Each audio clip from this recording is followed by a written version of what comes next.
Last month, a BBC investigation revealed the sackings of a number of UN staff who tried to expose alleged wrongdoing. It detailed allegations of corruption, misogyny, management turning a blind eye to wrongdoing, and sexual abuse. It's about a culture of fear. Sexual abuse, exploitation and harassment in the UN happens in headquarters. It happens Monday to Friday. Whistleblowers are often presented as somehow hating the UN altogether and wanting it to be disbanded. That nothing could be further from the truth. We just want it to be better. Now Newsnight has heard from a former UN senior advisor who has never spoken publicly before and who accuses the organisation of having an oppressive and toxic leadership where people are punished for complaining, something the UN vehemently denies.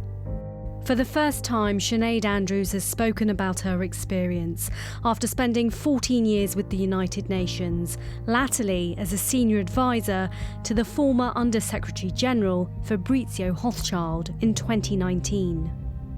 So it's very hierarchical, and as a result there's a power dynamic, and that creates this culture of it's hard to explain that you're either pursuing power, you're very loyal to power, or you're afraid of power. So it doesn't create a fertile environment for speaking up because of that.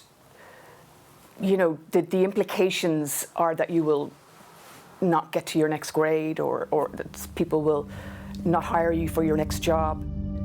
She said her boss, Mr. Hochschild, humiliated and intimidated her and others. He was what the UN called separated from the organisation last year after an internal inquiry, but he denies any wrongdoing and calls Ms. Andrews' claims false. I had always had a pretty strong performance record, and as soon as the first time that I spoke up, I started hearing some feedback that my performance perhaps was being compromised in terms of what the feedback I was getting. What I didn't expect was that the system that was meant to be protecting me as I reported wasn't there for me. And that's the most, to say the very least, disappointing part of it. Tonight, the UN speaks for the first time following these fresh allegations. Does the United Nations have a toxic culture? And what I mean by that is that are people punished for speaking out or complaining? No, the short answer is people are not punished for speaking out and complaining.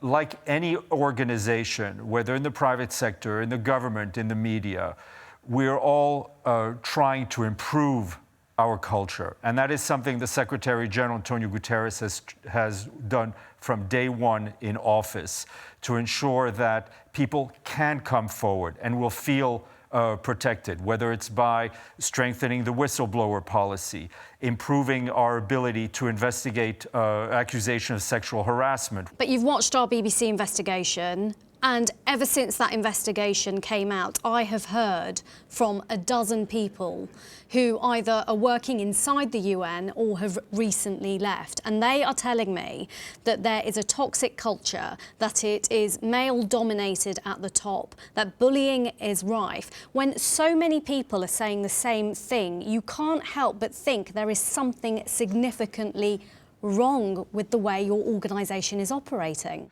What I can tell you is that systems have been put in place to kind of break what may have been, for decades, this kind of culture. But I can tell you, since the Secretary General came into office, close to 50 people have received whistleblower protection. Senior officials have been dismissed because of sexual harassment. We've seen an increase in the number of people who've reached out to us through the hotline the Secretary General's put in place, or through regular channels. But we are trying, and I feel we have improved the culture. Can you say that at the moment your organisation is dealing with a cultural problem? What I can tell you is that we are looking at the problem of male-dominated culture head-on. And Antonio Guterres has done everything that he can in his power to try to change that culture in the UN. It is not a finished project. It is a project that is continually being improved. Well, let me just give you some quotes from people inside the UN who I've been speaking to. They're terrified of going on the record, so I've got anonymous quotes from them. Women are second-class citizens. The top of the organisation is run by men who think they're better. Fact. Another person. Since introducing a gender strategy and action plan, there has been a systematic assault on women's reputations and credibility, particularly those with solid experience and loyalty to the international civil service. Female hire at the senior-most political level is weak and beholden to the SG, and this is how the patriarchy in the UN is protected. Well, I think that's wrong. I mean, I've had the privilege of working with the senior women who surround the Secretary General, and I can tell you one thing, they are anything but weak. The gender strategy has been to reach parity at the senior-most levels at jobs that he can himself appoint, which is Assistant Secretary Generals and Undersecretary Generals. We have now basically 50-50 parity. Perna Sen was the UN's lead on sexual harassment. She told the BBC's original documentary that women working for the UN were vulnerable to sexual abuse. I think the United Nations has become a place where predators feel safe. There are women in various parts of the United Nations, most likely all parts, who have been approached, they have been accosted, they have been raped. And the more we let the men who do this get away with it, the more they will keep doing it. She left the UN less than 2 years ago. She worked with alleged victims of abuse, and she says it's shocking how many women have complained about harassment. It's not for me to question what she saw or what she perceived as seeing.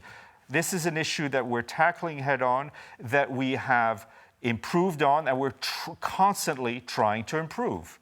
And you're talking about harassment per se there, are you? The Secretary General does not oversee all of it. There are a lot of independent agencies, independent entities. However, as the coordinator of the system, he has pushed through and now created what we call the clear check system, which is sort of akin to a no-fly list, which means if someone is dismissed for sexual harassment or leaves before an investigation is finished in one part of the system, that person is then on this clear check list, and hiring managers have to look at that list, so we know that one person who is let go from one part of the system cannot be rehired in a different part of the system.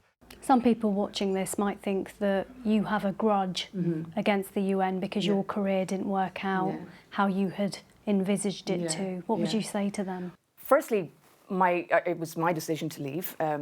Secondly, my performance was never under question. I was witnessing bad behaviour and reporting, calling it out. So I don't have a grudge. I actually think that the UN is very important in the work that it's doing. The UN aims to help people's lives, especially those in struggling countries. But these fresh allegations raise more questions about how it's treating its own staff. The UN says it has nothing to hide and is working tirelessly to improve its systems for the benefit of its employees.